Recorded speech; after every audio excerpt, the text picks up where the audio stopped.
Well, as you can see, we are back in civilization. We are here at Brewski's Bar and Grill, about to have some delicious wings, some of the best wings in the area, and a nice non-alcoholic, spicy Bloody Mary. And a nice Sunday afternoon, so it was great. So yeah, so after I spoke with you guys this morning, I was getting ready to find something to eat, and I just couldn't find anything. And all of a sudden, I'm looking over, and there's this something falling out the sky. There's a plane going over, and I look up, and it's a parachute. And so I just start sprinting over there, just running. I mean, you guys know how fast I am. I got like speed of a cheetah. And like, just imagine if you were watching like the $6 Million Man. You know, when he runs, it's like slow motion, and it makes that sound like crack, crack, crack, crack, crack, crack, crack, crack, crack, crack, crack, crack, crack, crack, crack, crack, crack, crack. That's how it sounded like when I was running. You know, I was running really fast, but it looked like it was like slow motion like that, and you could I could almost hear that in the background noise as I was running. So it's pretty cool. So so when I got there before any of the other animals could get it, because I know they would just shred it up. So I sprinted over there and sprinted back. Crack, crack, crack, crack, crack, crack, crack, crack. You know, I got back to the camp, sat down, and I was like, all right, let me open this up. So I opened it up, and there was a letter. And it was from the producers, and they were like, hey, congratulations. You know, you won season 1 of Alone. And I was like, I am the only person on Alone with Seabrook. So, but anyway, so that was kind of cool. And so the letter read, it said, we wanted to just thank you for doing this. There will be a season 2. I cannot believe it. There will be a season 2 of Alone with Seabrook. Don't know the location yet, but there will be a season 2 of Alone with Seabrook.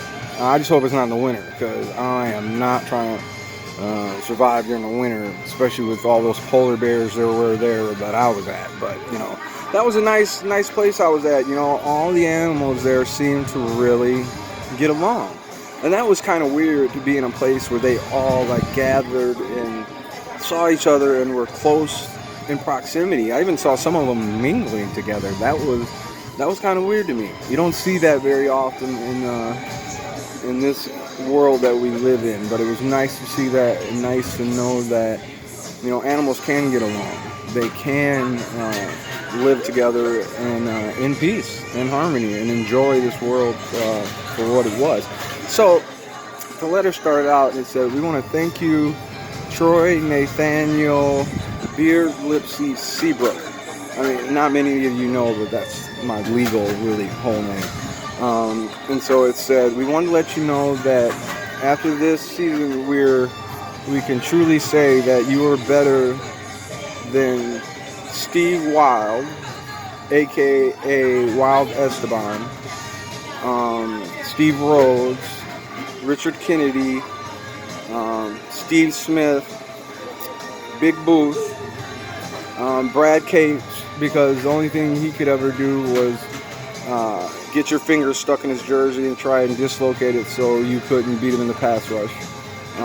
Robin Wagner, because of because he always picked daisies in the lagoon for football. I don't know why he did that. Brett Schrader, Richard Favor, both of the Cassie brothers combined.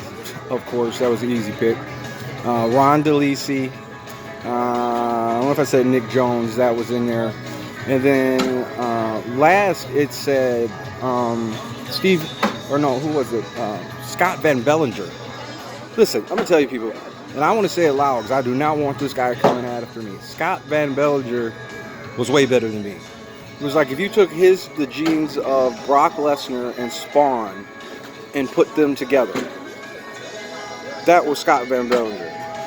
And I definitely don't want that dude coming after me. So Scott, you definitely were better than me. Sorry, everybody else. And then it said, P.S. You were also better than Tom Guzzi, Scott Erdman, Eric Clark, Dominic Williams, both the Schwartz brothers, Jamie and Jeff, Dan Willis, Grant Sanderson, Eric Clark, and most of all, Gary Dale Griffin. Thank you for your time here, and we will see you next season. So that was pretty cool. So yeah, so now that season 2 is over, this was a good thing to do for me, just to spend, like I said, spend some time alone out there in my own mind, which, as you guys can see, is pretty crazy.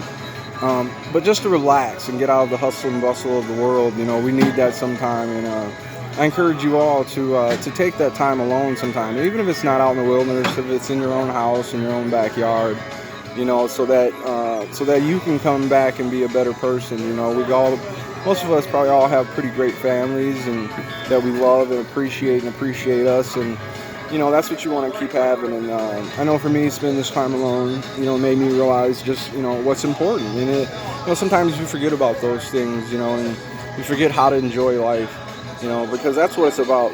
Enjoying people, enjoying what you're doing, where you're going, even enjoying the work that you do. If you don't enjoy the work you do, you might want to find something else to do. So I just want to say that, and I hope you guys all have a blessed day, and I hope to see you again on season 2 of Alone with Seabrook.